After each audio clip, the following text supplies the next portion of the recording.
Hi, my name is Marie and I'm a Scroll and Digitization Conservator at the British Library.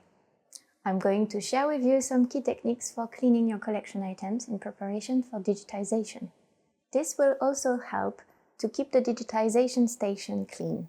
I will address how to work with items that have been affected by mold and red rot, as these are common problems you may experience when caring for your collections. The first thing to consider is how to prepare your workspace. Cover the surface with paper or plastic sheets that can be easily cleaned or thrown away. Make sure the table or surface is at a comfortable height whilst sitting or standing. Ensure the tools you need for cleaning are assembled. These include brushes, sponges, and if available, a manual air pump for delicate surfaces such as photographs.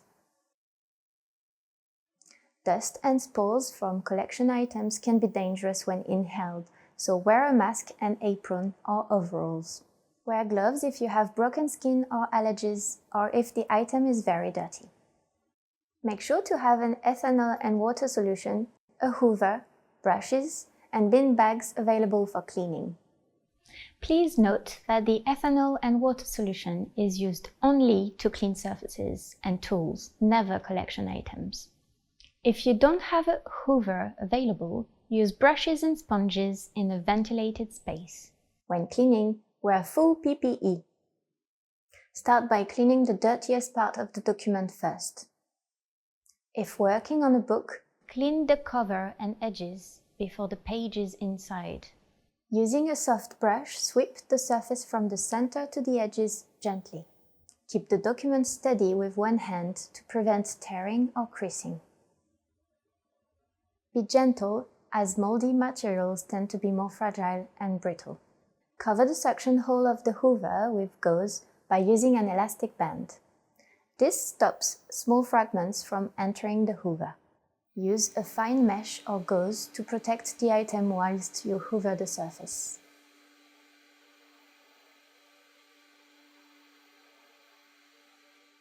Be very gentle. Adapt your tools and techniques depending on how fragile and damaged the documents are. A gentle patting with a sponge might be more appropriate on vulnerable areas of a document. If working with palm leaves, dust can be gently removed with a soft brush or sponge. Incised leaves can be cleaned with distilled water, but do not use water on inked or painted palm leaves. And when working with photographs, wear nitrile or latex gloves to avoid leaving fingerprints. If the photograph is very dirty, use a very soft brush to lightly remove the dirt.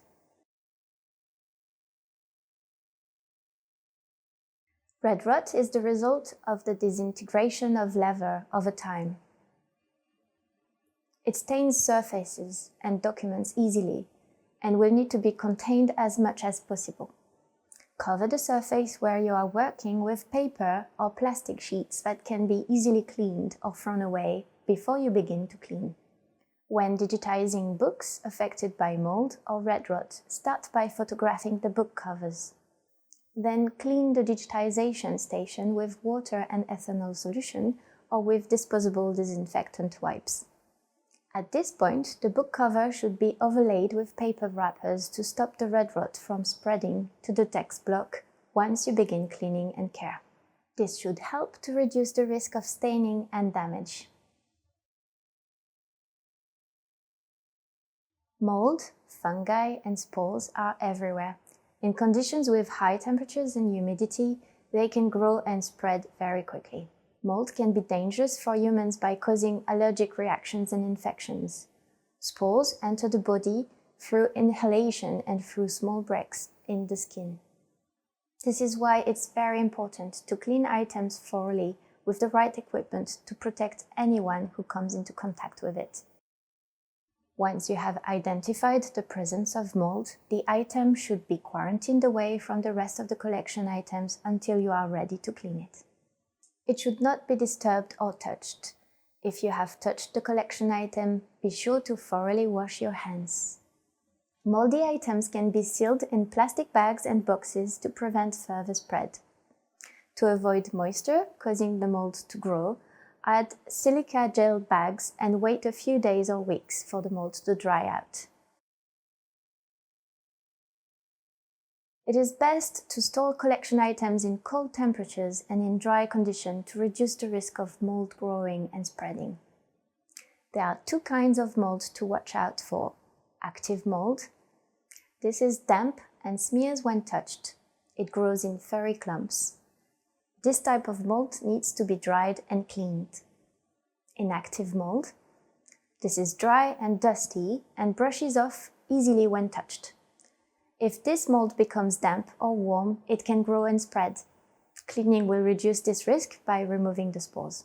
If anyone in your team has a pre-existing health condition, like asthma or heart disease, a weak immune system, or if they are pregnant or at risk in any way, they should avoid contact with moldy items.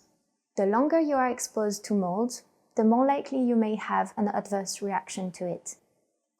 For this reason, limit working with mold to 3 to 4 hours a day and no more than 3 days per week. If, whilst working, you feel unwell or experience unusual symptoms, stop work and seek medical advice where needed. Once the item has been cleaned, place it into a clean archival box. When you are finished, clean all of your tools and work surface with ethanol and water solution or antibacterial wipes. To decontaminate sponges and brushes, use ethanol and water solution in a bucket. Wash them thoroughly and leave them to dry completely in a ventilated space before using them again.